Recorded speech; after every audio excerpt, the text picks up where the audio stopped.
السلام علیکم دوستو۔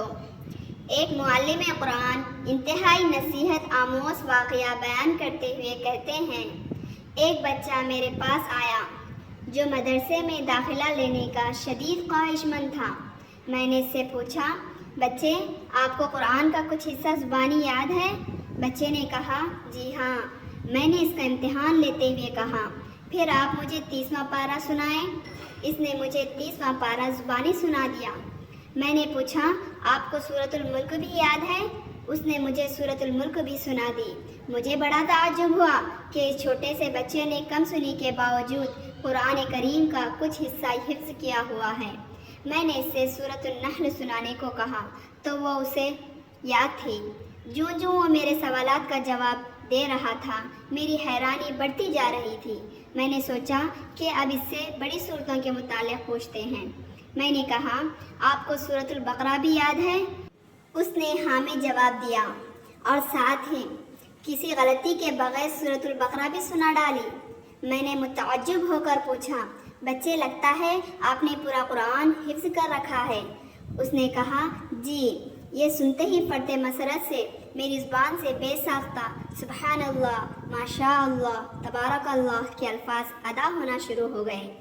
میں نے اس سے کہا، آپ کل میرے دفتر آ جائیے گا اور ساتھ اپنے سرپرست کو بھی لیتے آئیے گا۔ میں بچے کے جانے کے بعد حیرت و استعجاب کے سمندر میں ڈوبا رہا اور دل ہی دل میں تانے بانے بنتا رہا کہ یقیناً اس کے والد صاحب دین کے پابند، نیک سیرت اور قرآن سے شدید محبت رکھنے والے ہوں گے، جس کے نتیجے میں اس نے اپنے بچے کو اتنی چھوٹی عمر میں قرآن یاد کرا دیا ہے۔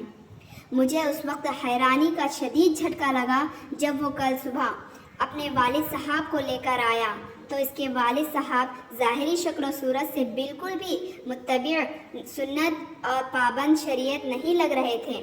اس بچے کے باپ نے میری پریشانی اور میری استعجاب کو بھانپ لیا اور فوراً بولا، میں جانتا ہوں کہ آپ میرے اس بچے کے والد ہونے کی وجہ سے حیران و شدید در ہے۔ میں ابھی آپ کی حیرت ختم کیے دیتا ہوں۔ اصل بات یہ ہے کہ اس بچے کے حفظ قرآن کے پیچھے اس کی والدہ کا ہاتھ ہے، جو بچوں کی تربیت کے حوالے سے 1000 آدمیوں کے برابر ہیں۔ آپ یہ بات سن کر مزید حیران ہوں گے کہ میرے 3 بیٹے ہیں اور سب کے سب حافظ قرآن ہیں۔ میری سب سے چھوٹی بیٹی 4 سال کی ہے اور وہ بھی 30واں پارہ حفظ کر چکی ہے۔ میری حیرانی انتہا کو پہنچ چکی تھی۔ میں نے پوچھا، یہ کیسے ممکن ہے؟ 4 سال کی بچی نے 30واں پارہ کیسے یاد کر لیا؟ اس نے جواب دیا، بچوں کی والدہ کا طریقہ کار یہ ہے کہ جب بچہ بولنا شروع کرتا ہے تو وہ اسے قرآن یاد کروانا اور حفظ قرآن کا شوق دلانا شروع کر دیتی ہے۔ وہ بچوں کا مقابلہ کرواتی ہے اور کہتی ہے کہ جو سب سے پہلے یہ سورت یاد کرے گا، رات کا کھانا اس کی پسند کا بنے گا۔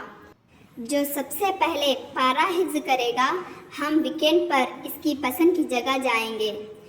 جو سب سے پہلے قرآن ختم کرے گا، ہم سالانہ چھٹیاں اس کے منتخب کردہ علاقے میں گزارنے جائیں گے۔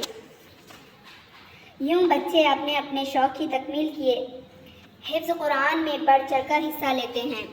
جی ہاں، ایسی نیک مائیں ہی گھر سنوارتی ہیں۔ یاد رکھیے، نیک اور صالح عورت نصف معاشرہ نہیں ہوتی، بلکہ معاشرے کی بنیاد اور ستون ہوتی ہے۔ میری امت کی ماؤں کو معاشرے کو کارآمد اور دین کے نور سے آراستہ افراد اور فراہم کرنے کے لیے امت بننے کی ضرورت ہے۔ اگر مائیں امت بننے کا تہیہ کر لیں تو قوم کو بام عروج پر پہنچنے سے کوئی نہیں روک سکتا۔ مرد اگر ہدایت پائیں تو اچھا ہے، ان کی اصلاح ہو جائے گی، لیکن اگر خواتین ہدایت پا جائیں اور پیغام دین لے لیں تو بہت اچھا ہے۔ خواتین کے سمجھنے سے پورے معاشرے اور امت کی اصلاح ہو جائے گی۔ اس لیے خواتین کے لیے دین سمجھنا مردوں سے کہیں زیادہ ضروری اور اہم ہے۔ جزاک اللہ خیرا۔